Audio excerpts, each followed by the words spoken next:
விளாத்திக்குளம் அருகே +2 மாணவி பாலியல் வன்கொடுமை செய்யப்பட்டு கொலை செய்யப்பட்ட சம்பவத்தில் சம்பந்தப்பட்டவர்களை கைது செய்யும் வரை உடலை வாங்க மாட்டோம் என மாணவியின் உறவினர்கள் தெரிவித்துள்ளனர். இதுகுறித்த கூடுதல் தகவலை செய்தியாளர் ராமசுந்தரம் வழங்கிட கேட்கலாம். ராமசுந்தரம், வணக்கம். மாணவியின் உறவினர்கள் என்ன தெரிவிக்கிறார்கள்? கள தகவல்களை சொல்லுங்க.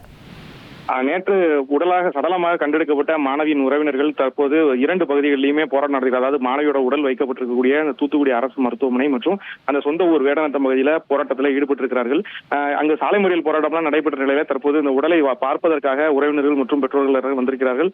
உடற்கூறு ஆய்வு செய்ய வேண்டும் என வலியுறுத்தி காவல்துறையினர் பேச்சுவார்த்தை நடத்தி அந்த பேச்சுவார்த்தையின் அடிப்படையில் தற்போது தூத்துக்குடி அரசு மருத்துவமனைக்கு அவர்கள் குடும்பத்தினர் வந்திருக்கிறார்கள். உடற்கூறு ஆய்வு செய்வதற்கு ஒப்புதல் அளித்த போதிலும் கூட உடலை வாங்க மறுத்து போராட்டத்தில் ஈடுபட போவதாகவும் அறிவிப்பு வெளியிட்டு தற்போது இந்த போராட்டத்திலும் அவர்கள் தொடர்ந்து ஈடுபட்டிருக்கிறார்கள். உடற்கூறு ஆய்வை மேற்கொண்டாலும் கூட குற்றவாளிகளை கைது செய்ய வேண்டும், கைது செய்து அவர்களுக்கு கடுமையான தண்டனை வழங்க வேண்டும், தண்டனை வழங்கினால் மட்டுமே இந்த உடலை பெறுவோம் என கூறி தற்போது இந்த போராட்டத்தை தொடர்ந்து இருக்கிறார்கள். 2 பகுதிகளிலுமே போராட்டம் நடைபெறுவதால போலீசாரும் வருவாய்த்துறை அதிகாரிகளும் சம்பந்தப்பட்ட நபர்களோடு பேச்சுவார்த்தை நடத்தி கொண்டிருக்கிறார்கள். போலீசாரும் வேற எதுவும் சாலை மறியல் உள்ளிட்ட பிரச்சனைகளால போக்குவரத்து பாதிப்பு உள்ளிட்ட பிரச்சனைகள் ஏற்பட்டுவிடக் கூடாது என்பதற்காக 2 பகுதியிலுமே போலீசாரும் குவிக்கப்பட்டு தொடர் பேச்சுவார்த்தை நடைபெற்று வருகிறது. இதுவரை 10க்கும் மேற்பட்டவரிடம் சந்தேகத்தின் அடிப்படையில் விசாரணை நடந்து வரும் நிலையில 6 தனிப்படைகள் பல்வேறு கோணங்கள்ல பல்வேறு விசாரணையை மேற்கொண்டிருக்கிறார்கள். இன்னும் ஒரு சில மணி நேரத்துல குற்றவாளிகளை பிடித்து விடுவோம் என்று தொடர்பாக தான் பேச்சுவார்த்தையும் தொடர்ந்து காவல்துறை தரப்புல அவர்களுக்கு முன்வைக்கப்பட்டு வருகிறது.